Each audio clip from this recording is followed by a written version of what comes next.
Friends, நம்ம favourite சீரியலில் அடுத்து என்ன சுவாரஸ்யமாக நடக்குதுன்னு பார்க்குறீங்க. நம்ம வித்யாமா இருக்காங்களே, அவங்களுக்கு எல்லா விஷயமும் தெரிஞ்சு போச்சு. இந்த ராஜேஸ்வரி மூலியமாக தான் இந்த மல்லி எல்லாத்தையும் பண்ணியிருக்காங்க. இது எதுவுமே தெரியாத மாதிரி இருக்கானா விஜய், இல்லை தெரிஞ்சும் தெரியாத மாதிரி இருக்கானா என்னன்னு தெரியல அப்படின்னு சொல்லிட்டு இவங்களுக்கு ஒரே குழப்பம். அதனால் நேராக வீட்டுக்கு போகிறாங்க. வீட்டுக்கு போனதுக்கப்புறம் நடந்த எல்லா விஷயத்தையும் சொல்கிறாங்க. விஜய், நீ வந்து தப்பாக நினச்சிட்ருக்க. மல்லி வந்து உன்னை டைவர்ஸ் பண்ணிட்டா, அதுக்காக கோர்ட்டில் எல்லா மூவும் பண்ணிட்டா. அது எல்லாமே இந்த ராஜேஸ்வரி சொல்லி தான் செஞ்சாலாம், இல்லை அவளே செஞ்சாலாம் என்னன்னு எனக்கு தெரியாது. ஆனால் ராஜேஸ்வரியும் அந்த கதிரேசனும் கோர்ட்டுக்கு வந்து என்னோட ஜூனியர் லாயர்கிட்ட பேசியிருக்காங்க. அதுவும் இல்லாமல் அவர் வந்து என்னோட ஜூனியர் லாயர்ன்றதுனால அவர்கிட்ட எந்த மூவும் இருக்கக்கூடாது அப்படின்னு சொல்லிட்டு இவங்க இருந்துக்கிட்டு என்னோட ஃப்ரெண்டான கீதா கிட்ட போய் பேசியிருக்காங்க. அவங்க வந்துட்டு இதை பைசல் பண்ணி முடிச்சுட்ருக்காங்க. இது எல்லாம் உனக்கு தெரிஞ்சும் தெரியாத மாதிரி இருக்கே என்னன்னு எனக்கு தெரியல. ஆனால் ஏன் நீ அமைதியாக இருக்க, மல்லிக்கும் உனக்கு என்ன தான் பிரச்சனை அப்படின்னு சொன்னதும் அதுக்கப்புறம் எல்லாத்தையும் சொல்ல ஆரம்பிக்கிறாரு. எனக்கும் அவளுக்கும் எந்த பிரச்சனையும் இல்லை, நான் உண்டு என் வேலை ஒன்று தான் இருந்தேன். இது எல்லாத்துக்குமே காரணம் இந்த ராஜேஸ்வரி தான், அவளால் தான் எல்லாமே அப்படின்னு சொல்லிட்டு அவங்க பெரியம்மா என்கிட்ட சொன்னாங்க. ஆனால் நான் அதை நம்பலை. ஆனால் இப்போ தான் எனக்கு தெரிய வருது. வாங்க போய் அவளை வீட்டிலே போய் 4 கேள்வி நறுக்குன்னு கேட்கலாம் அப்படின்னு சொல்லிட்டு இவங்க 2 பேரும் போகிறாங்க. அங்கே போய் பார்த்தா, நீ எதுக்கு இப்படியெல்லாம் செஞ்சு, உனக்கெல்லாம் வெக்கமாகவே இல்லையா?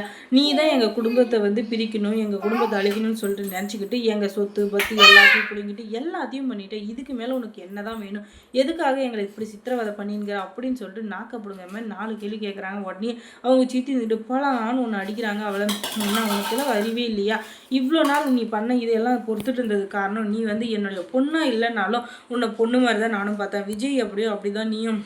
நீ விஜயோட வாழ்க்கையே கெடுக்கிறதுக்கு அந்த பிசாசாக இருக்கு, அதுவும் கொடூர பிசாசு. அதனால தான் உன்னை பார்த்தாலே எனக்கு ஆகவே மாட்டேங்குது. இப்போ வந்து நீ பண்ண வேலை பெரிய பெரிய தப்பு. அவங்க 2 பேரோட விருப்பம் இல்லாமல் நீ வந்து அவங்களுக்கு டைவர்ஸ் வாங்கி கொடுத்துருக்க. முக்கியமாக விஜய்க்கும் சரி மல்லிக்கும் சரி அதில் கண்டிப்பாக விருப்பமே இருந்திருக்காது. ஆனால் நீ என்ன சொன்னியே எது சொன்னியே தெரியல, அவர்கிட்ட டைவர்ஸ் வாங்குறதுக்கு கோர்ட் வரையும் போயிருக்கா. போனவர் டைவர்ஸும் வாங்கிட்டா. அந்த இடத்துல நீ இருந்ததா என்னுடைய ஜூனியர் சொன்னார். ஆனால் என்னவோ ஏதோ அப்படின்னு சொல்லிட்டு இருந்தா அதுக்கப்புறம் தான் எல்லாமே புரிய வருது. நீ தான் இந்த வேலையெல்லாம் பார்த்துருக்க அப்படின்னு சொல்லிட்டு அதுக்கப்புறம் அவரை வந்து ஆறுதல் படுத்திட்டு அதுக்கப்புறமா இவங்க ரூமில் போய் பேசிகிட்டு இருக்காங்க. என்ன இது எல்லாமே முடிஞ்சிச்சு விடு, நம்ம என்ன தான் பண்ண முடியும் அப்படின்னு சொல்கிறது. என்ன முடிஞ்சிச்சு விடுங்க, என் வாழ்க்கையே முடிஞ்சிச்சு. மல்லி வந்து வீட்டை விட்டு போயிட்டா, என் மனசை விட்டும் போயிட்டா, இந்த உலகத்தை விட்டே போயிட்ட மாதிரி அவள் என்னை வந்து ஃபீல் பண்ண வச்சுட்டா. நான், மல்லி, வெண்பா இவங்க 3 பேரும் சேர்ந்து ஒரு அழகான குருவி கூட கட்டி அந்த குருவி கூட்டில் எவ்வளோ சந்தோஷமாக இருக்கணும், எப்படியெல்லாம் வாழணும் அப்படின்னு மனக்கோட்டை கட்டி வச்சுருந்தோம் தெரியுமா.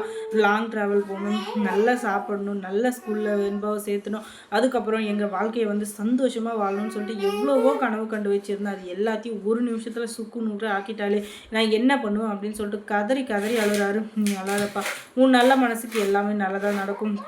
இது எல்லாமே அவள் தான் சுய சிந்தனையோடு செஞ்சா அப்படின்னு சொல்லி நீ நினைக்கிறியா? அது எதுவுமே இருக்காது. ஏன்னா மல்லிக்கு இதில் விருப்பம் இல்லாமல் கூட இருந்திருக்கலாம்ல. நீ வந்து அவளை தப்பாக நினைக்காத.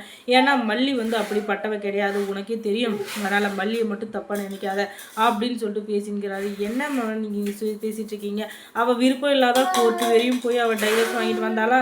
என்ன பேசிகிட்டு இருக்கீங்க அப்படின்னு சொல்லிட்டு கேட்டா, எல்லாமே கரெக்டாக தான் பேசிகிட்டு இருக்கேன் விஜய். நீ வந்து மல்லி வந்து இதை செஞ்சாலா, உண்மையான மனசோட செஞ்சாலா அப்படின்றது தெரியாமல் நீ வந்து அவளை சந்தேகப்படுறது பெரிய தப்பு.